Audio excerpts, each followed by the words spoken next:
तो hello everyone, कैसे हैं आप सभी। उम्मीद करते हैं मस्त होंगे, स्वस्थ होंगे और अपनी पढ़ाई कर रहे होंगे। तो इससे पहले हम लोगों ने फिजिक्स का जो है अपना टॉपिक डिस्कशन किया था। आज हम लोगों के पास जो टॉपिक है वो है रसायन विज्ञान की पहली जो चैप्टर है, चैप्टर नंबर फर्स्ट, रसायन विज्ञान की कुछ मूलभूत अवधारणाएं, some basic concept of chemistry. तो हम अपनी रसायन शास्त्र की जो पहली चैप्टर होता है उनका जो है जानकारी आज प्राप्त करेंगे और इसी को आगे जो है अपनी स्टडी के लिए तैयार करेंगे। ये जानने की कोशिश करते हैं, हम लोगों ने अपने डेली लाइफ में कहीं ना कहीं दवाइयों का, बहुत सारा मेडिसिन्स होता है, बहुत सारा केमिकल होता है, इनका यूज़ करते हैं। ये सभी जो होता है रसायन के अंतर्गत ही आते हैं, क्योंकि उसे जो होता है एक फिक्स क्वांटिटी में अलग अलग केमिकल जो है मिक्स करके बनाया जाता है। ठीक है, तो अब चलिए ये जानते हैं, हम लोगों ने कहीं ना कहीं अपने दैनिक ज़िंदगी में, डेली लाइफ में बहुत सारे दवाइयों का, बहुत सारे केमिकल्स जो होते हैं लिक्विड का, जैसे फिनॉल है, इन सभी चीज़ों को अवश्य ही देखा होगा, क्योंकि ये यूज़ होने वाली चीज़ें हैं, है ना।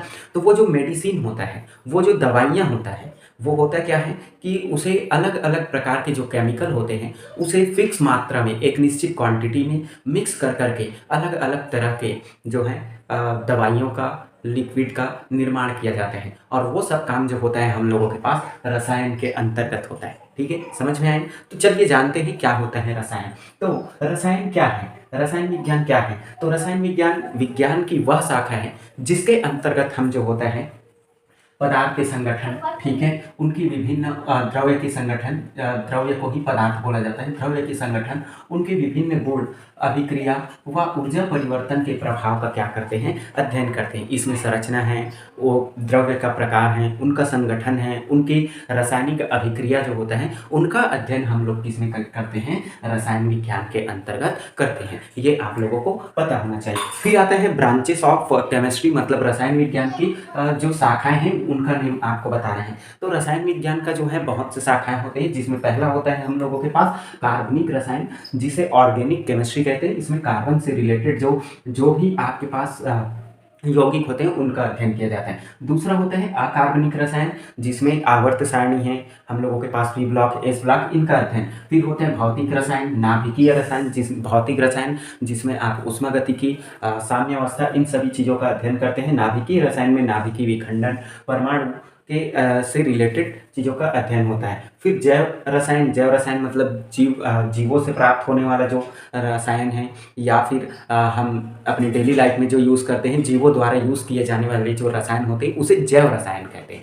ठीक है, फिर इसी में हम लोगों के पास आते हैं वैश्लेषिक रसायन, मतलब बहुत सारे विभिन्न पदार्थों का जो निर्माण होता है वो आता है। फिर युद्ध रसायन, जैसे कि आपने देखे होंगे परमाणु बम, हाइड्रोजन बम, अलग अलग प्रकार के विभिन्न जो होते हैं विस्फोटक पदार्थों का निर्माण के लिए भी एक शाखा होता है, जिसके अंतर्गत जो होता है वो केमिस्ट्री के अंतर्गत युद्ध रसायन के अंतर्गत आता है। ठीक है, तो ये चीज़ें आपको पता होना चाहिए। तो चलिए हम लोग चलते हैं अपने फाइनल जो होता है थोड़ा सा इंपॉर्टेंट टॉपिक के ऊपर, जो होता है परमाणु, जिसे हम लोग एटम बोलते हैं। परमाणु का मतलब क्या होता है, जिसे और विभाजित नहीं किया जा सकता, अनकटेबल। ठीक है, और ये परमाणु की परिकल्पना सबसे पहले भारतीय ऋषि महर्षि कणाद ने दी थी। बाद में डाल्टन ने अपने परमाणु सिद्धांत में इसे शामिल किया गया। ठीक है, तो परमाणु क्या है ये आपसे पूछा जाए तो एक चीज़ याद रखिएगा कि हम अगर इस मार्कर को काटते जाए तो एक अंश ऐसा प्राप्त होगा जिसे हम और नहीं काट सकते। जैसे किसी लकड़ी को तोड़ते जाते हैं और अंत में छोटा सा बचता है तो उसे और नहीं तोड़ा जा सकता। यही उनका जो होता है परमाणु है, वही भाग जो सबसे सूक्ष्म होता है। ठीक है, तो यहाँ मैंने परिभाषा दिया है आप लोगों को, जो क्या बोलते हैं ये देख लेते हैं। तो किसी तत्व का वह छोटे से छोटे कण जो रासायनिक क्रिया में भाग लेता है, ठीक है, रासायनिक क्रिया में भाग लेता है किंतु स्वतंत्र अवस्था में नहीं रह सकता, परमाणु कहलाता है। फिर इसी परमाणु से जो मिलकर बना होता है उसे हम लोग अणु कहते हैं, मॉलिक्यूल कहते हैं। तो क्या होता है मॉलिक्यूल, परमाणुओं से मिलकर बने, ठीक है, कण को अणु कहते हैं। ठीक है, ये आपको पता होना चाहिए। फिर आता है हम लोगों के पास, हम लोगों का जो द्रव्य होता है वो द्रव्य क्या है ये आपसे पूछा जाए तो वह जिसका कुछ द्रव्यमान होता है तथा जो कुछ स्थान क्या करता है घेरता है वो द्रव्य कहलाते हैं। जैसे ही इसका कुछ आपके पास द्रव्यमान है और इसी का कुछ आपके पास इसे हम किसी स्थान पे रख दें तो वो स्थान घेरता है, वो हम लोगों के पास क्या कहलाता है, द्रव्य कहलाता है। तो ये हम लोगों के पास केमिस्ट्री का जो होता है पहला चैप्टर है। तो ऐसे ही आप पढ़ते रहिए, मस्त रहिए, स्वस्थ रहिए और अपनी पढ़ाई करते रहिए, क्योंकि पेपर पास आ चुका है तो आपका पढ़ना भी जरूरी है।